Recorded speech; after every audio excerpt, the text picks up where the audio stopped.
برایانی بەڕێز و خوشکانی بەڕێز ئەسسەلامو عەلەیکم وەڕەحمەتوڵڵاهی وبەرەکاتوه.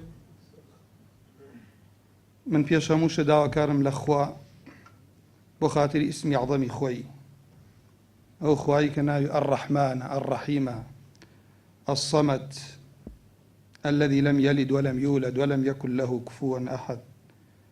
لێپەڕێمەوە خوا بۆ خاتری ئیسمی عەظەمی خۆی لە فیتنەی ئەم دنیا من و ئێوەش بپارێزێ، لە شەڕی کوفر و نیفاقیش خوای ڕەب العالەمین هەموو لایەکمان بپارێزێ. خوا بۆ خاتری ئیسمی عەظەمی خۆی ئەو کاتەی کە ڕوحمان لێ وەرئەگرێتەوە، ئەو کاتە لە هەموو کات زیاتر لێمان ڕازی بێت. خوای گەورە لە فیتنەی سەرەمەرگ و فیتنەی قەبر و فیتنەی هەڵسانەوە ڕزگارمان کا بۆ خاتری ئیسمی عەظەمی خۆی بە فەضڵی خۆی بیکا لەگەڵمان. ئامین یا ڕەب العالەمین. بەردەوام بین لەسەر بابەتی عەذابی قەبر و هۆکارەکانی. یەکێ لەو هۆکارانەی کە هۆکاری عەذابی قەبرن ئەوەتانێک کە پێغەمبەری خوا فەرمێ صلی الله عليه وسلم وإن كان منافقا قال سمعت الناس يقولون فقلت مثله لا أدري. کابرا کە منافق بوو لە فیتنەی قەبرە کە ئینسان ڕزگاری بوو، ئیتر دواتری خۆشتر و ئاسانترە. منافق برا بەڕێزەکانم خوشکەکانم ئەو کەسەیە کە دڵی بۆ غەیرە خوایە، زبانیشی باسی ئیسلامەکات. منافق ئەو کەسەیە کە بەهۆی بەرژەوەندیەکی خۆیەوە یان لە هۆی ترسێکۆ یان نا دووڕوویەکە بۆ غەیرە موسڵمانان ئیشەکات، دڵی لە لای دنیایە، لە لای دوژمنانی خوایە، بە سەرکەوتنی موسڵمانان دڵتەنگە، بێتاقەتە، خۆشحاڵە بە سەرکەوتنی نەیارانی ئیسلام، خۆشحاڵە بە سەرکەوتنی هەر بەرنامە و ڕێبازی کە غەیری خوای پەروەردگار بێ، بەڵام ظاهرەکەی لێی دەرناکەوێت. نوێژی هەیە، ڕۆژووی هەیە، زەکاتی هەیە. چکە بۆیە ئەمانە باسەکەم منافقی عهدی پێغەمبەر صلی الله عليه وسلم لە منافقی ئێستا ئەوەی ئێستا زۆر ترسناکتر و خەتەرترن. دینەکەش ئەگەر بێت و زانایان و ئەهلی علم بە بێرانە و لەخوا نەترسن شتەکە باش ڕوونکەنەوە، لە بەرچاو خەڵکەکەش دینەکەش لێڵ ئەبێت. بۆ کابرا نوێژ ناکا، ڕۆژوو ناگرێت، زەکات نادا، حەج ناکا، ئەڵێ من پێش تۆ ڕۆمە بەهەشت. منافقی ئەو کاتە لە خزمەتی پێغەمبەر بوون، ڕۆشتن بۆ جیهاد. ئەنجا لەوە چێت ئەو دەرسەی ئەمڕۆمان لەبەر گرنگی ئەو بابەتە احتیمالە تەنها باسی عەذابی منافق بکەین، بەڵام منافق ڕوونکەینەوە و خۆشمان چۆن لە پیلانەکانیان بپارێزین. ئەوە گرنگە. ئەفەرمی ئەڵێ لا ئەدری قد كنا نعلم أنك تقول ذلك فيقال للأرض.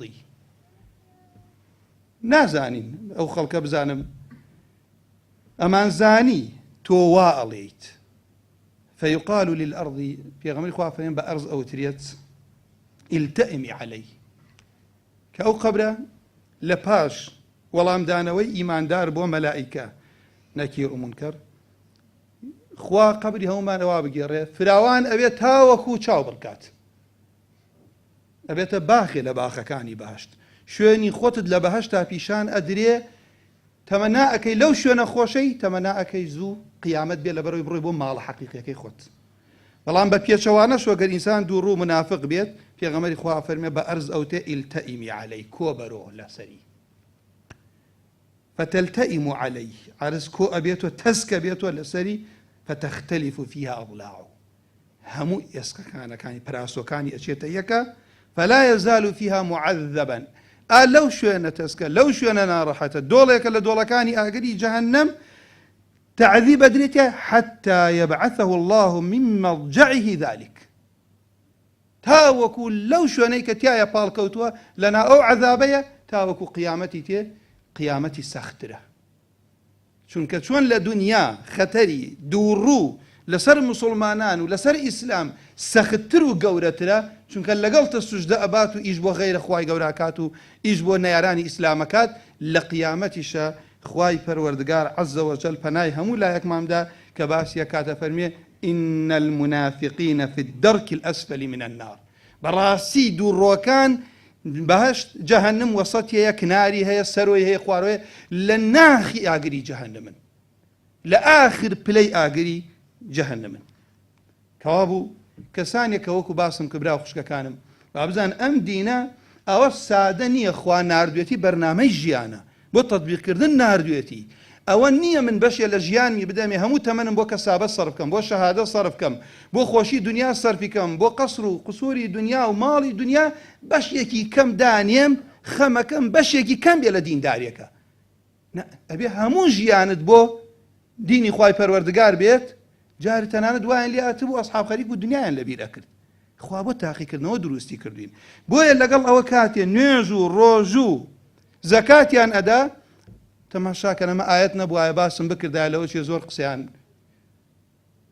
زۆر لەوە چێ قسەی نابەجێشیان کاویتە کاکەوە ئەوە تەماشاکەن تون و تیژە وایە بوو. خوای گەورە فەرمیێ وەمینە الناسی من يقول آمنا بالله وباليوم الآخر وما هم بمؤمنين. هەندێک لە خەڵکی هەیە باوەڕم بەخوا و بە ڕۆژی دوایی هەیە، خوا ئەفەرمی ئەوانە ئیماندار نین. خوای گەورە ئەفەرمێت وما هم بمؤمنين. پرسیاریان لێ بکە لەو ئیشە خراپانەی خۆیان لە فاحشە، لە عارە خواردن، لە پشتکردن لە منهەجی خوای پەروەردگارە، ئەڵێن کاکە کاتێ بڵێ فەساد مەنێرەوە. برا بەڕێزەکانم خوشکەکانم، فەساد لە قیاسی شەرع ئەوەی کە مخالفەی دینی خوایە، لە عەقیدە بێ، لە ئەخلاقا بێ، لە معاملاتە بێ، مخالفەی دینی خوا نەفامی و جاهلیەتە. ئەڵێ قالوا إنما نحن مصلحون، بەڕاستی ئەمە چاکسازین. خوای گەورە فەرمی ئەلا إنهم هم المفسدون ولكن لا يشعرون. بەڕاستی وریابن ئەوانە مفسدن بەڵام هەست و شعوریان نییە. بۆیە لێرە من ئەڵێم باشە گەر تەرکی نوێژ، تەرکی زەکات، تەرکی حەج، تا دەست هەڵگرتن لە حکمی شەرعی خوای پەروەردگار، میراث باوەڕت پێ نەبێت. چونکە ئێستا کاتێ باس لە دادپەروەریەکە ئێمە وریابین. منێک کە ئەڵێم دادپەروەر مەبەستم منی ذاتی نییە، جەنابتان هەموو مسلمانان ئەبێ ئەوەی کە لای خوا دادپەروەرە ئەوە عەدالەتە. بۆ لای ئێمە عەدل ئەوەیە کوڕ دووجاری کچ بەرێت، لای خەڵکی تر عەدل ئەوەیە کوڕ و کچ وەکو یەک بەرێت. کەوا بوو پێناسەی من بۆ دادپەروەریە پێناسەیەکی شەرعی بێ، بزانم خوا و پێغەمبەر چیان فەرمووە، ئەوەی ئەو بە نەفامی و جاهلیە زانم کەوا بزانێت. کەوا بوو من لەگەڵ ئەو کەسانەیە گەر ئاگام لە خۆم نەبێ و من هەشت تێکەڵ کەم، ئەوە لە کاتی نیزاع و خلافمە چی بکەم؟ شەرعی خوای رب العالمین، خوای پەروەردگار پێمانە فەرمێت وإن تنازعتم في شيء فردوه إلى الله والرسول إن كنتم تؤمنون بالله واليوم الآخر. ئەگەر نیزاعێ دائما ئینسان جاری وایە ژن و پیاوێ لەگەڵ یەکە، دوو برا لەگەڵ یەکە، خەڵک نییە کێشەیەکە کەوتە بینمان ئەڵێن چی کاکە با بڕێن بۆ شەرع، بزانمە و زەویە هی من یای تۆیە، بڕا ئەم بەیعە دامەزراوە یا دانەمەزراوە، بزان ئەم تەلاقە کەوتووە یا ئەم تەلاقە نەکەوتووە، نیزاعێک کەوتە بینتانەوە بیگەڕێنەوە بۆ لای خوا و پێغەمبەر صلى الله عليه وسلم. ئەگەر ئێوە باوەڕتان بەخوا و بە ڕۆژی دوایی هەیە، ئێ باشە ئەگەر کەسێک باوەڕی بە مەنهەجەکەی خوا و پێغەمبەر نەبێ، من چۆن بیگەڕێنەوە بۆ لای خوا و پێغەمبەر؟ خۆڕوونە قسەکەم، چۆن بیگەڕێنەوە بۆ لای خوا و پێغەمبەر؟ ئەگەر قورئان وامان پێ فەرمێ نیزاعتان بوو بگەڕێنەوە بۆ لای خوا و پێغەمبەر. برا بەڕێزەکانم خوشکەکانم، بزانن ئەوەی مخالفەی دینی خوا بێ لە حەڵاڵ و حرامە لە قورئانە بە نەفامی و جاهلی باس کراوە. ئەبێ ئاگامان لێ بێت، هەر یاسایەک بێت. خوا لە قورئانە فەرمی ئەفەحوکمە الجاهلیەتی یەبغون، ئایا ئەو خەڵکە حکمی نەفامیان ئەوێ؟ کێ هەیە وەکو خوا حکمی جوان و عەدل بێت؟ ئیبن کەثیر ئەفەرمێ خوا ئینکارە کاتە سەر ئەو کەسانەی کە پشت هەڵەکەن لە مەنهەجی خوا کە تێرە لە هەموو خێرێک و نەهی کردووە لە هەموو شەڕ و ناشرینیەک. پشت ئەکەنە ڕوو ئەکەنە چی؟ پشت لە مەنهەجی خوا هەڵەکەن، ڕوو ئەکەنە ئارا و بۆچوونی هەوا و ئارەزووی خەڵکی بەبێ ئەوەی ئیستیناد کاتە سەر شەریعەتی خوای پەروەردگار. ئەمەشە حکمێکی جاهلیە.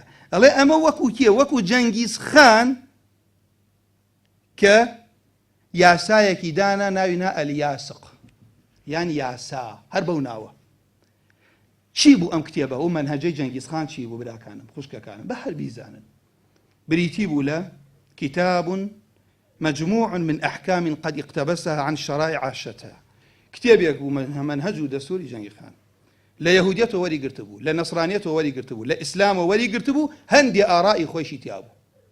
ڕوونام قسەم ئەمە بوو بە مەنهەجی حکمی خەڵکی خۆی پێکرد. عولەمای سەردەم هەڵسان وتیان ئەو مەنهەجە جاهلیەتە، حکمی خوای گەورە نییە، ئەوەی کە باوەڕی بەوە بێت و کافر بێ بە مەنهەجی خوای پەروەردگار لە دینی خوای گەورە دەرچوو. ئێمە ئەبێ وریابین خوشکەکانم لە هەر ئیشێک ئەیکەین ئەمڕۆ لەسەر عەرزین سبەی لەژێر ئەو خاکی ئەگەڕێنەوە بەلای خوای پەروەردگار. ئەوەمان بەباشی ئەو دینە نەگرین سەماشای هەوا و ئارەزووی خۆمان بکەین سبەی پرسیارمان لێکرێتەوە. خوای ڕەب العالەمین وریامان ئەکاتەوە منیش بەم براو خوشکانەی خۆم ئەڵێم خوای گەورە بە پێغەمبەری ئایزە فەرمیێ وەحذەرهم وریابە حەذەر بکە بێدار بە هۆشیار بە ئەن یەفتینوکە عن بعض ما ئەنزەل الله ئیلەیک تووشی فیتنەت بکەن یعنی لادەن لە بەعزێ لەم ئەحکامانە ئیسلام. کاو زۆر با من دین تەکلیفە قورسیتیایە تۆ تەمووزە ئەبێ بە ڕۆژوو بیت پارەتێ ئەبێ زەکات بدەیت بەیانی بەفر ئەبارێ بێ نوێژەکەت بکەیت ماوەتا لەبەرەوە خوای گەورە عەبدی خۆی تاقیەکاتەوە بەڵام تۆ بێ ئەوەی خۆت پێت خۆش بێت ئەوەی بە عەقڵی خۆت قیاسی بکەیت چی بۆ خۆت بێت چی بۆ کۆمەلگا بێ بۆ خەڵک وەڵا ئەمەم پێ باشە ئەوم پێ باش نییە. قورئانە فەرمێ ئەفەتؤمنون ببعض الكتاب وتكفرون ببعض هەیە ئیمان بە بەعضێ لەم ئیسلامە ئەهێنن ئەم قورئانە و بێباوەڕن بەو بەعزەکەی تر جەزای ئەوانە لە دنیا و لە قیامەتە خزیە خوا پەنامامدا خوای گەورە ئەوەمان پێ فەرمێت.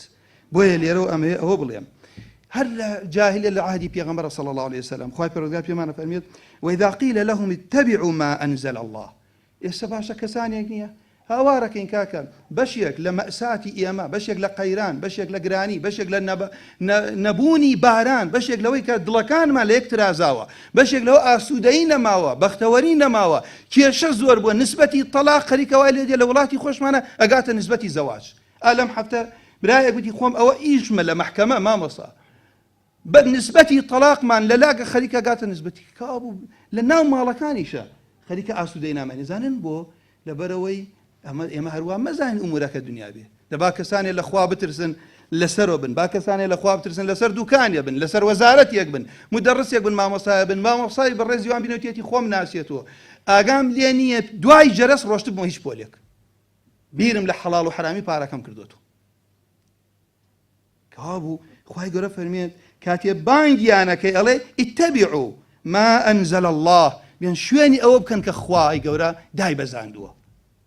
باوەڕ بەخوا هەیە بڵێ پێش ئێمە حەزەکەین هەمووی بڕاتە باشت ئینسانی موسڵمان براو خوشکەکانم بێتاقەت نین لەوەی ئەبێ حەزکەین هەموو کەس ژیانی لە خۆمان خۆشتر بێت بەڕێز بێت سەرکەوتوو بێ بەختەوەر بێ بێکێشە بێ بێ نەخۆشی بێت تۆ عەبدی خوانیت ئەبێ مەسلحەتی خەڵکت بێت بەرژەوەندی خەڵکت بێ ئەوەی بۆ خۆت پێت خۆشە بۆ براو خوشکەکانت پێت خۆش بێت دادپەروەر بی عادل بی بەرامبەر یەهود و نەساڕاش زوڵم حرامە لە ئیسلامە فەخری پێوەکەینم ئەمە دینەکەمانە بەڵام تۆڵی کە من باوەڕم بەخوا هەیە دەی خوا لە قورئانە ئەفەرمێ یا ئەفەرمێ وإذا قيل لهم اتبعوا ما أنزل الله پیان بوتی کاکە ئیتیباعی ئەمە بکەن کە خوا دای بەزاندووە قالوا بل نتبع ما ألفينا عليه آباءنا نا ئێمە شوێن ئەوە ئەکەوین کە باو باپیرانمان لەسەری بوون. جا ئەوانەی کەوان ئەهلی نوێژ نین ئەهلی ڕۆژوو نین ئەهلی زەکات نین پشتەڵەکەن لە دینی خوای گەورە ئەزانی ڕەسوڵ الله چیمان پێ فەرمێ برا خوشکەکانم ئەفەرمێ لا تقولوا للمنافق سيدنا خەڵکی دووڕوو پیان مەڵێن گەورم مەیکەن بە گەورەی خۆتان مەڵێن سەیدی پێغەمبەری خوا فەرمێ فإنه إن يكن سيدا فقد أسخطتم ربكم ئەگەر ئەوە سەیدتان بێ و گەورەتان بێت خواتان لە خۆتان تووڕە کردووە. بۆ چونکە لە میزانی خوای پەروەردگار منافق بێ ڕێزە تۆ ڕێزت بۆ دانیاوە تۆ پێچەوانەی شەرعی خوا تەعاملی لەگەڵاکەی شایستەی ئەو شوێنە نیە ئەو شوێنەت پێداوە لا يستحق التوقير والتعظيم. بۆیە عولەما ئەفەرمون کەسێکە بە خەڵکیە کە دوور بێت لە دینی خواوە بە گەورەی خۆی بزانێ کە هەر ڕۆژین بۆ سەفەری سێ نەفەر بووین نابێ ئەو کەیتە برا گەورە لە سەفەرەکەت. پێغەمبەری خوا صلی الله علیه وسلم لە ناو ئەصحابە فەرموویەتی ویستێتی ئەمیریان بۆ دانێ وتێتی کامتان قورئانتان زۆر لەبەرە بۆ بەرنوێژی وا فەرموویە کەس نەبوو گەنجێک بوو فەرموویەتی پێغەمبەری خوا من سوورەتی بەقەرەم لەبەرە فەرمووی ئەمەعەکە بەقەرە اذهب فأنت أميرهم تۆ سوورەتی بەقەرەت لەبەرە بڕۆ تۆ برا گەورەیان بە. ئێستا ئەم ئیسلامە کە کاڵ بۆ تۆ لە ناومان ئێمە کە دائەنیشین کابرا نوێژ ناکە ڕۆژوو ناگری حرەقی لا حرام نییە ڕیبا ئەخوا لە کەسابەتیە لە پۆشاکێ شەرعی خوای گەورە ناکات هەر کێشەشم لەگەڵێ هەبێ خلافیشم لەگەڵا هەبێ نییە ئەو ناڵێ بگەڕێنەوە بۆ لای خوا پێغەمبەر تێکەڵبوون لەگەڵ ئەوانە و دەستێکەڵکردن وەکو وایە تو ئەمانەت لە لامونکەر نییە ئەمانەت تەواو تۆ نەهی لێ ناکەی بۆیە علەما ئەفەرمون ئیمامی تەحاوی ئەفەرمێ زانن سەبەبی چییە خوا لێو خەڵکە تووڕە ئەبێت لەبەر ئەوەی ئەنەهو وضع المنافق بخلاف المكان الذي وضعه ئەو پیاوەی دانیاوە کردوێتە براگەورەی خۆی وەڵاچی ئەو دەنگی زۆری هێناوە ئەی نوێژەکەی ئەی ڕۆژوەکەی ئەی زەکاتەکەی ئەی ئەگەر حکم بکا دینی خوای پەروەردگار چی لێ دێت ئەنجا ئەفەرمێ لە شەرعی خوای پەروەردگارە مسلمان و کەسێک دوور بێ لە دینی خوای گەورە یەک ئاست نین تۆ هاتووی لە ئاستی مسلمانان گەورەتر تەماشایەکەی ئەو کاتە ئەوە تانێ خوای پەروەردگار والله لا يرضى لكم ذلك خوا ڕازی نابێ ئێوە شتی وا بکەن برا بەڕێزەکانم خوشکەکانم خوای پەروەردگارە فەرمیێ یا ئەیها الذين آمنوا اتقوا الله ئەی ئەوانەی کە ئیماندارن لە خوا بترسن تەقوا بە کەمترین پێناسەی ئەوە تانێ ئەوەی واجباتە جێبەجێیکەی ئەوەی حرامە دەسی لێڵگری بۆ خوا ئیمان تەنها ئەو بۆ بڵێ لا إله إلا الله محمد رسول الله هیچ پێغەمبەرێ دژایەتی ناکرا هەموو عالەمیشە ڕۆ بەهەشت سەڵات و سەلامی خۆیان لەسەر ئیمان پابەندبوونە بە ئیسلامەوە ئیمان خۆشویستنی لا إله إلا اللهە ئیمان ئەبێ لە دڵ تۆ صادق بووی بەرامبەری ئەمە ئەم قسانەی کە منەکەم مەرجی لا إله إلا اللهە ئیمان بە ئیخلاص بێ بڵێ لا إله إلا الله ئەبێ قبولی ئیسلامت هەبێ ئەبێ پابەند بووی بە دینی خوای پەروەردگارەوە شک و گومانت هەبوو لا إله إلا اللهکە دروست نییە و قسەی من نییە ئەوە کوفری شەکی پێوترێت کەوا بۆ فەرمێ وەکونوا مع الصادقین ئەمە کەلامی خوایە وكونوا مع الصادقين ئێستا خەڵک وای زانێت دەڵێ صادق اسمی فاعلە شەخسەکانە باشە تەفسیری صادقین چییە ئەوانن کە لە ئیمانیانە صادقن لە منهجیانە صادقن لە نیەتیانە صادقن لە شوێنکەوتنی ڕەسوول الله ڕاستەکەن لە شوێنکەوتنی خوای پەروەردگار و دینی خوا ڕاستەکەن ئەوانن قەول و عەمەلیان موافقی دینی خوای پەروەردگار